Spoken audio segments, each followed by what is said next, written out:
So let's see, are we on part 3? Anyway, here we go. So yeah, my son had graduated college. Matter of fact, he was A&M, class of 13, graduated December 12. Whoop! I am a proud Aggie mama. I am, however, not very proud of some of the people that I worked with or how this EEOC investigation baloney went. I have been pro se in federal court since 2017, and this is partially the video to the judge, just because I haven't had a hearing all this time and you haven't gotten to know me and or hear me, and I'm tired of being lied about in documents. I can't even bring myself to read them because it's hurtful.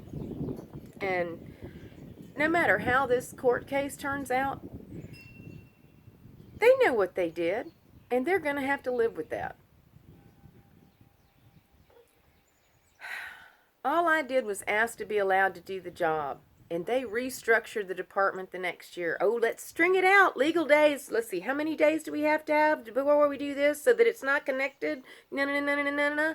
Yeah, well, whatever. Legal schmeagle. God knows what everybody yeah, winds me up. Anyway, there are so many things, facets to this case. It's probably a bazillion cases in one. And, I'm supposed to just pick one. No. I think everybody ought to know exactly what A&M did. And I've got the documents to prove it. All the way back to my initial Degum interview in 92. I understand now why in 1999 my exit interview from physical plant, the HR girl says, "You want to write it?" And I was thinking, isn't that your job? But now what I understand, thanks to having to be pro se, is that if she wrote it, it's legally hearsay. Just like all those 12 witness statements that are in the A&M document that they used to terminate me in January of 2016, 47 work days after I turned in a complaint about the discrimination, where the men weren't suspended from being able to request vacation time, and they were 3 and 5 years behind on the eye wash showers, but I was suspended from vacation time from supposedly being behind on inspections, even though my neck was injured from an iPad application that had 26 and a half feet of scrolling to try and make it look like I can't do the job. Well, gosh almighty, you give somebody a rubber hammer, tell them to build a house, and see what you get. You refused me help when I asked for it because my neck hurt. Then A&M tells me, "Oh, well, you're no longer allowed to ask for vacation time," after I tell the first reparative injury investigator from TMU system, co-employer, hint, hint, that I'll just use vacation time. It's insane what all they did. And they tried to drive me off the edge, I believe, because they knew that I went to a counselor every 30 days. I mean, honest to God, if you had been bullied for 20 years by your employer that swears up and down they don't lie, cheat, or steal, do you think you'd go to a counselor? I think so. I could be a shrink. I've been to the shrink so much. I love going to the shrink. I'm sure that A&M, if I was A&M, I'd hope I commit suicide. But the thing is I know dead isn't dead. You can't get away from who you are. And the other thing is, emotions are temporary. You get over it. It's like weather. Some days are rainy. Anyhow, golly, I'm sorry I'm all over the place. I didn't make me a list to go through so I could go in chronological order of everything they did. But it's all written down, and I've sent it to you. And I know you have a lot else to do. You might want to go get another drink. I don't know. So, okay, I go to them in 14. I ask to be allowed the job. I don't fill out an argument. I don't submit a written complaint. But that's where I learned that, A&M policy is, per system, is that you have 7 working days to file a complaint. Or it's not timely. And if you don't do that, you can't do all the rest of it. Okay, so 2015 comes up, and everybody that I know of found out the day before.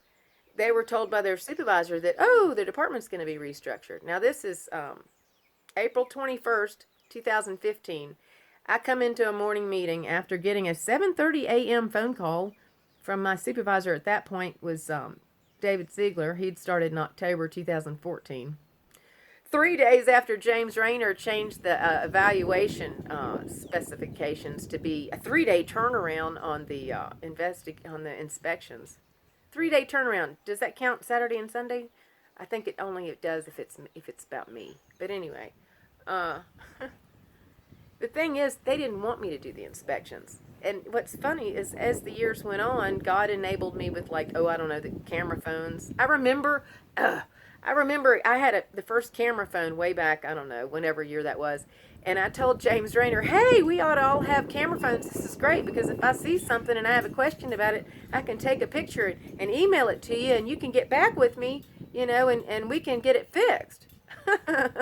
He said, no, they're going to outlaw cameras on phones because people can take pictures of each other in the bathroom. What? I was like, what are you, 12? Anyway, bless his heart. Really? I never argued with James. He hired me in 1999 because I was a female and they needed a female to inspect the female dorms. I inspected female dorms for as long as I was there until they started getting worried about it, and then they started splitting it up a little bit. But 2010, the part-time guy that sat in front of me asked me if I minded if he applied for the fire safety manager job. He said he knew that, I deserved it and that I'd been there longer, but he wanted to know if it was okay if he applied. Well, it'd been open for a little while, for 3 months or so, and I told him, you just go right ahead. It's a free world. I'm sure they're waiting on you to apply because if they wanted me to have it, they'd have given it to me already. Sure enough, he submits his application. The job closes. We both get interviewed that time. Wow, I got an interview. Can you imagine? Anyhow, it's a whole bunch of backstory to that mess. I get in there after it's all over, and James says, well, we've decided, to hire the retired firemen. Okay, so you know how cooks and waitresses both work in a restaurant, but cooks can't wait tables? All right, well, that would be kind of like firemen and fire inspectors. I'd been inspecting dorms since 1999. In 2010, they gave the part-time guy that just started working on campus the fire safety position over the dorm inspections on campus. When I had 11 years experience and he hadn't done one yet. How's that sound? Is that good? And that was the same month that Flair magazine did an article about my near-death experience. Of course, all this is outside of the 300 days of 2015, so whatever. Anyway, I enjoyed working for him, and he was nice to me. And he warned me in 2014, he was like, why do you work here? And I said, I'm just waiting on retirement. I'm just going through the motions. I mean, I'd given up being promoted years ago. It's like, if you don't want to make use of my talents, that's on you, not me. I'm going to figure out what I want to do whenever it's time. God will let me know. Here we are. Anyhow, I was helpful to him. He ran a lot of interference for me. When he left in February of 14, he said, if I were you, I'd find a job someplace else. That's what instigated me going to HR and asking and telling them, look, it's like clockwork. Every 3 months they're doing something stupid. This, and this. HR tells me it's 7 working days to file a complaint. I don't file a written complaint in February of 14. I asked to be allowed to do the job. Then it gets really quiet in the office for a few months, and James Rayner is my direct supervisor from February 10th, 2014 until like late October 20th or something like that of 2014. And then Dave Ziegler starts. And he becomes the supervisor. But James won't let him anywhere near me. And Dave is taking the younger male that just started, that's a tech, with him everywhere. But my job description that had been updated in the fall of 2013 because the office did one of those reconstruction things, I don't know. I'm running out of time again. Deet, deet, deet.